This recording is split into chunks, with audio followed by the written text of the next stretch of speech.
உறவுகள் அனைவருக்கும் வணக்கம். நாம் தமிழர் கட்சியோட தலைமை ஒருங்கிணைப்பாளர் அண்ணன் சீமான் அவருடைய சொந்த தொகுதியான சிவகங்கை நாடாளுமன்றத்தில் நாம் தமிழர் கட்சி இந்த முறை வெற்றி வாகை சூடப் போகிறதா என்கிற கேள்வி இன்றைக்கி மக்களிடையே எழுந்து கொண்டு தான் இருக்கிறது.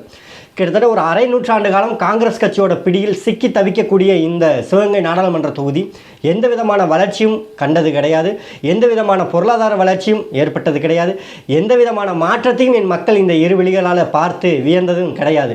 சிவகங்கை என்பது சிவகங்கையாக தான் இருக்குது, பேருந்து நிலையமாக கிடையாது, தண்ணீர் பற்றாக்குறையாக இருக்குது, சாலைகள் கட்டமைப்பாக இருக்குது, அரசு அலுவலகங்களில் லஞ்சமாக இருக்குது, மக்களுக்கான மருத்துவ தேவையாக இருக்குது, இன்னும் எண்ணற்ற குறைபாடுகள் சிவகங்கை நாடாளுமன்ற தொகுதியில் ஒவ்வொரு முறையும் இருந்து கொண்டு தான் இருக்குது. எத்தனையோ உலக முதலீட்டாளர் மாநாடுகள் வருது, ஆனால் சிவகங்கை நாடாளுமன்றத்திற்கு மட்டும் அந்த முதலீட்டாளர்களை ஈர்த்து கொண்டு வந்து இங்கே இருக்கக்கூடிய இளைஞர்களுக்கு ஒரு வேலை வாய்ப்பை உருவாக்கி கொடுத்துடலாம் என்கிற எந்த ஒரு நோக்கமுமே இங்கே இருக்கக்கூடிய அதிகார வர்க்கத்திற்கு கிடையாது. குறிப்பாக சிவகங்கை நாடாளுமன்றத்தில் இருக்கக்கூடிய சட்டமன்ற உறுப்பினர், நாடாளுமன்ற உறுப்பினர் இவர்களுக்கு அந்த எண்ணம் துளி அளவும் கிடையாது. அதனால் இந்த முறை நாம் தமிழர் கட்சிக்கு இளைஞர்களும் பொதுமக்களும் வாக்கு செலுத்தக்கூடிய மனநிலைக்கு வந்து இருக்கிறாங்க. இது எல்லாமே மக்கள் ஏன் எடுத்தாங்க அப்படின்னா, நாடாளுமன்ற உறுப்பினரும் சட்டமன்ற உறுப்பினரும் இந்த தொகுதிக்கு எதுவுமே செய்யலை. வாக்கு செலுத்தும் போது அந்த மக்களிடையே தன் முகத்தை காட்டி வாக்கு கேட்டவர்கள் அதன் பிறகு கைகளை நீட்டி உயர்த்தியும் இந்த மக்களிடத்தில் அதிகாரம் செய்யத்தான் நேரம் இருக்குதே ஒழிய அந்த மக்களுக்கு நல்ல திட்டங்கள் செய்வதற்கு அவர்களிடம் நல்ல மனம் ஏதும் கிடையாது. இந்த முறை நாம் தமிழர் கட்சிக்கு எப்படி சாதகமான சூழல் அமைந்து இருக்கிறது அப்படின்னா, காங்கிரஸ் கட்சிக்கு மீண்டும் கார்த்திக் ப சிதம்பரம் அவர்களுக்கே இன்றைக்கி வாய்ப்புங்கிறது கொடுக்கப்பட்டு இருக்கிறதும், குறிப்பாக காங்கிரஸ் கட்சி எந்தெந்த தொகுதிகளெல்லாம் போட்டி போடுகிறதோ அந்த தொகுதியில் நாம் தமிழர் கட்சி தீவிரமாக செயல்படும். ஏன்னா காங்கிரஸ் என்பது தமிழ் இனத்தின் எதிரி. 1.5 லட்சம் தமிழீழ மக்கள் கொன்றொழிக்கப்படும் பொழுது இந்த காங்கிரஸும் இந்த திமுகவும் கூட்டணி வைத்துக் கொண்டுதான் இலங்கையில் என் அப்பாவி தமிழ் சொந்தங்களை கொன்று ஒழித்தது.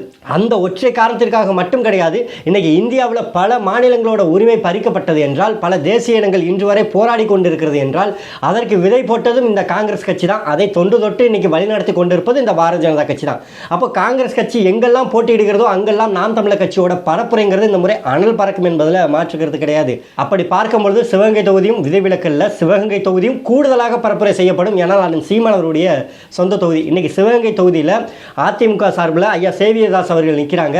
அதே மாதிரி பாரதிய ஜனதா கட்சி கூட்டணியில் வந்து இந்திய மக்கள் கல்வி முன்னேற்ற கழகத்துடைய நிறுவன தலைவர் ஐயா தேவநாதன் யாதவ் அவர்கள் நிற்கிறாங்க. காங்கிரஸ் கட்சியில் கார்த்திக் ப சிதம்பரம் நிற்கிறாங்க.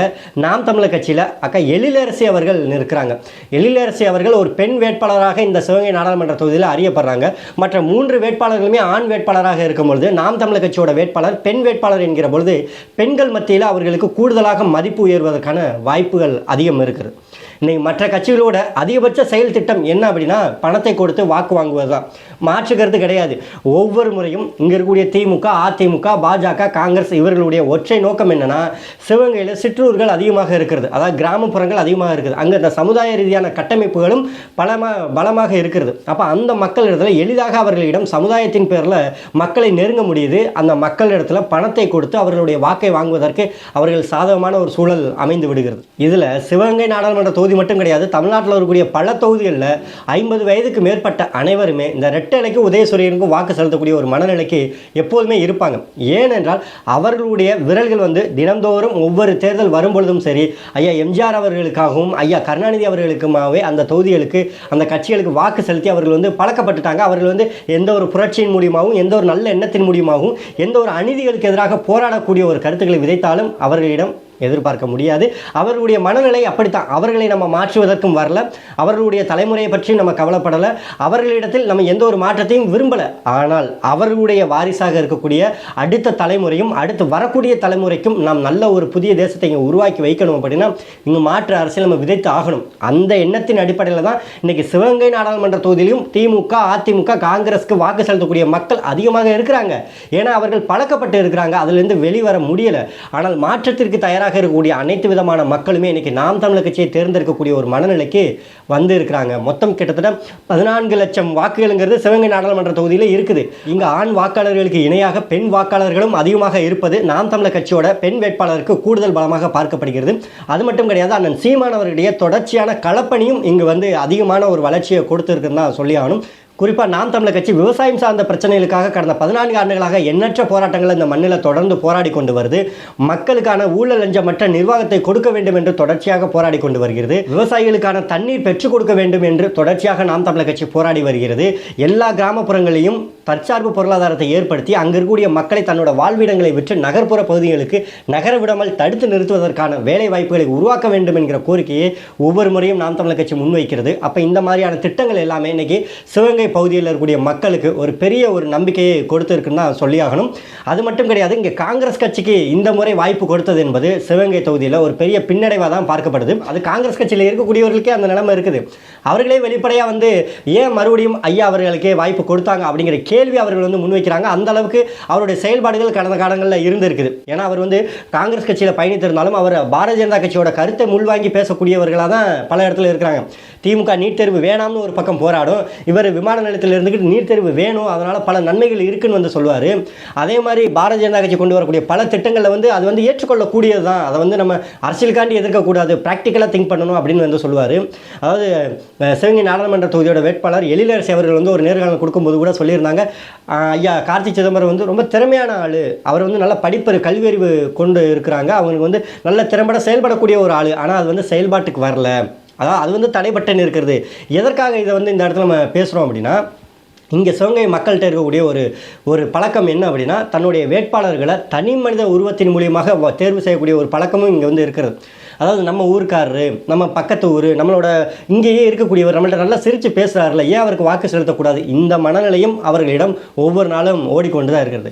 ஆனால் அந்த தனி மனிதருக்கு பின்னாடி இருக்கக்கூடிய இயக்கம் என்ன, அவர் பின்னாடி இருக்கக்கூடிய கட்சி என்ன, அதற்கு பின்னாடி இருக்கக்கூடிய கொள்கை என்ன, அந்த கொள்கைக்கு பின்னாடி இருக்கக்கூடிய ஊழல் என்ன, அந்த ஊழலுக்கு பின்னாடி இருக்கக்கூடிய லஞ்சம் என்ன, அந்த லஞ்சத்துக்கு பின்னாடி இருக்கக்கூடிய திட்டம் என்ன, அந்த திட்டத்திற்கு பின்னாடி இருக்கக்கூடிய அரசியல் என்ன, அந்த அரசியலுக்கு பின்னாடி இருக்கக்கூடிய மக்கள் என்ன, அந்த மக்களுக்கு பின்னாடி இருக்கக்கூடிய வறுமை என்ன, அந்த வறுமைக்கு பின்னாடி இருக்கக்கூடிய இந்த உறுப்பினர்கள், நாடாளுமன்ற உறுப்பினர், சட்டமன்ற உறுப்பினர், இந்த நகரமன்ற உறுப்பினர், இந்த வார்டு உறுப்பினர், இந்த நகராட்சி தலைவர், இந்த ஊராட்சி தலைவர், இவர்களுடைய அரசியல் என்ன, இது எல்லாத்தையும் இந்த மக்கள் சிந்தித்து வாக்களித்தாங்க அப்படின்னா உறுதியாக இந்த சிவகங்கை நாடாளுமன்ற தொகுதி ஒரு பெரிய வளர்ச்சியை மாற்றத்தை ஏற்படுத்தி காட்டலாம். ஆனால் மக்களிடம் என்ன அப்படின்னா, இந்த ரெட்டை இலைக்கும் இந்த உதயசூரியனுக்கும் மாறி மாறி வாக்கு செலுத்தியதன் விளைவு இன்றைக்கி சிவகங்கையில் அதிகமாக வெளிநாடுகளில் போய் பயணம் செய்யக்கூடிய ஒரு வாழ்க்கையை இன்றைக்கி உருவாக்கி வைத்திருக்கிறாங்க. சிவகங்கை என்பது நீங்கள் பேருந்து நிலையத்தில் இறங்கியே பார்த்தீங்கன்னாலும் சரி, பேருந்து நிலையம் கூட கிடையாது. 20 ஆண்டுகளாக தொடர்ச்சியாக இந்த காங்கிரஸும் அதிமுகவும் இங்கே ஆட்சியில் இருக்கிறது. எந்த ஒரு வளர்ச்சி பணிகளும் கிடையாது. நீங்கள் எந்த ஒரு கிராமத்திற்கு போனாலும் அங்கே இருக்கக்கூடிய கட்சிகளுடைய கொடி கம்பத்தில் பார்த்தீங்கன்னா சட்டமன்ற உறுப்பினரோட பெயர் இருக்கும், நாடாளுமன்ற உறுப்பினரோட பெயர் இருக்கும். நிழற்கொடையில் போய் பார்த்தீங்கன்னா அங்கு சட்டமன்ற உறுப்பினர், நாடாளுமன்ற உறுப்பினருடைய பெயர் இருக்கும். வெறும் நிழற்கொடையும் கொடி கம்பங்களும் ஊனுவதற்கு தான் உங்களை தேர்ந்தெடுக்கப்பட்டதா?